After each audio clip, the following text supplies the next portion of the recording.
Assalamualaikum warahmatullahi wabarakatuh. Perkenalkan, nama saya Novia Ulfa. Saya merupakan peserta dari Sekolah Paralegal Angkatan Ketiga yang diadakan oleh Bapak Sukni Tumi Pangata. Nah, pada kesempatan kali ini saya akan mengulas sedikit tentang materi di pertemuan ketiga kemarin di hari Sabtu 16 November 2024 lalu dengan materi gugatan perselisihan pemutusan hubungan kerja. Nah, di sini kita merujuk kepada Undang-Undang Nomor 13 Tahun 2003 tentang Ketenagakerjaan sebagaimana telah diubah ke Undang-Undang Nomor 6 Tahun 2003 tentang penetapan peraturan pemerintah pengganti Undang-Undang Nomor 2 Tahun 2022 tentang Cipta Kerja menjadi undang-undang. Nah, berikutnya kita merujuk juga kepada Undang-Undang Republik Indonesia Nomor 2 Tahun 2004 tentang penyelesaian perselisihan hubungan industrial sebagai mana diubah oleh peraturan pemerintah pengganti Undang-Undang Nomor 1 Tahun 2005. Nah, kita juga bisa menjadikan putusan Mahkamah Konstitusi, beberapa putusan MK yang bisa kita jadikan untuk rujukan dalam pembahasan sengketa pemutusan hubungan kerja, gugatan perselisihan pemutusan hubungan kerja. Nah, di sini kita di perselisihan hubungan kerja ini yang melakukan hubungan kerja itu kan antara pengusaha dengan pekerja atau buruh, seperti itu.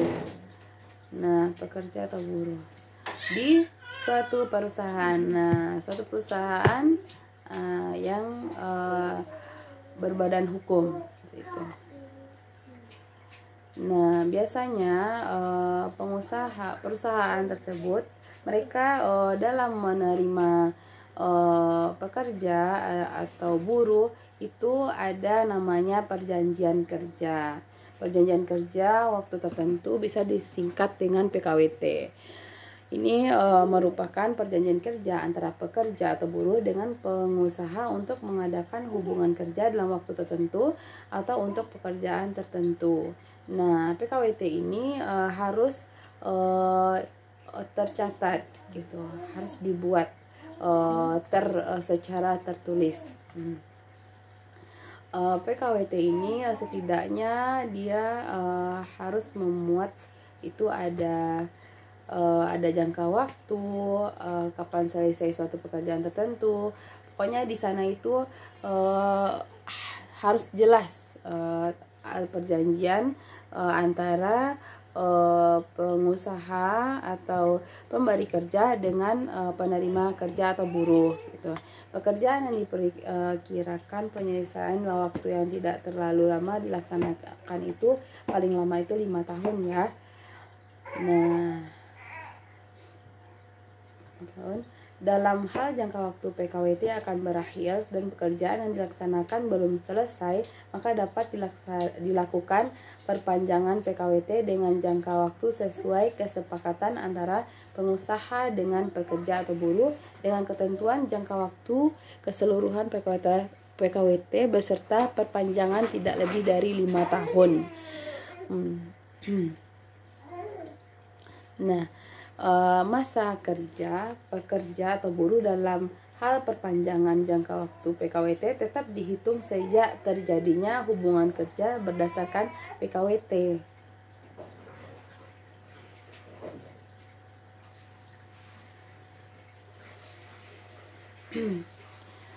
Nah, PKWT tidak dapat mensyaratkan adanya masa percobaan kerja.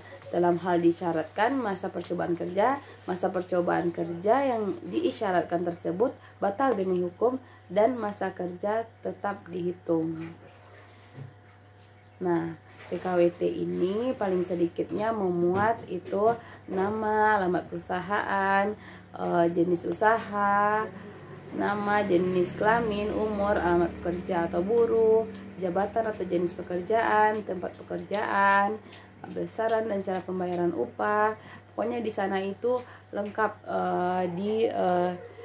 dijelaskan sehingga tidak ada kesalahpahaman nanti ketika melaksanakan pekerjaan di suatu perusahaan yang dimiliki oleh pengusaha atau pemberi kerja terhadap buruh. Nah, PKWT ini ya tadi saya sampaikan itu PKWT itu harus dicatatkan. Nah, untuk pemutusan hubungan kerja, pengusaha atau pekerja atau buruh, serikat pekerja atau serikat buruh, dan pemerintah harus mengupayakan agar tidak terjadi pemutusan hubungan kerja. Dalam hal pemutusan hubungan kerja tidak dapat dihindari, maksudnya dan alasan pemutusan hubungan kerja diberitahu oleh pengusaha kepada pekerja atau buruh atau serikat kerja atau serikat buruh di dalam perusahaan apabila pekerja atau buruh bersangkutan merupakan anggota dari serikat pekerja atau serikat buruh. Nah, dalam hal pemutusan hubungan kerja dilakukan dalam masa percobaan, surat pemberitahuan disampaikan paling lama 7 hari kerja sebelum pemutusan hubungan kerja.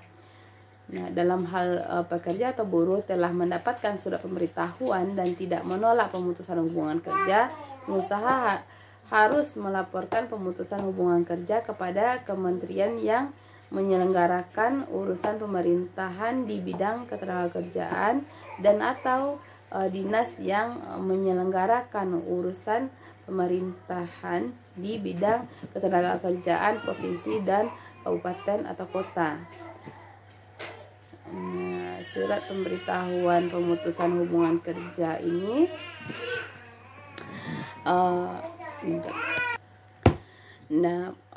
ketika pengusaha ingin melakukan pemutusan hubungan kerja terhadap pekerja atau buruh, mereka itu harus memberikan surat pemberitahuan pemutusan hubungan kerja. Nah, ketika pekerja atau buruh menolak harus menolak surat pemberitahuan pemutusan hubungan kerja yang diberikan tersebut, pekerja atau buruh harus membuat surat pernyataan menolak disertai alasan paling lama itu 7 hari setelah diterimanya surat pemberitahuan tersebut. Nah, dalam hal terjadi perbedaan pendapat mengenai pemutusan hubungan kerja, penyelesaian pemutusan hubungan kerja harus dilakukan melalui perundingan bipartit antara pengusaha dengan pekerja atau buruh dan atau serikat pekerja dengan serikat buruh. Dalam hal perundingan bipartit tidak mencapai kesepakatan, penyelesaian pemutusan hubungan kerja tahap berikutnya dilakukan melalui mekanisme penyelesaian perselisihan hubungan industrial sesuai dengan ketentuan peraturan perundang-undangan. Nah, dalam hal terjadi pemutusan hubungan kerja, pengusaha wajib membayar uang pesangon dan atau uang penghargaan masa kerja dan uang pengganti hak yang seharusnya diterima. Nah, untuk pemberian uang pesangon ini itu ada pula kriteria tata cara pemberian uang pesangon itu berdasarkan lama masa kerja dan kenapa alasan pemutusan hubungan kerja tersebut terjadi gitu. Nah, untuk penyelesaian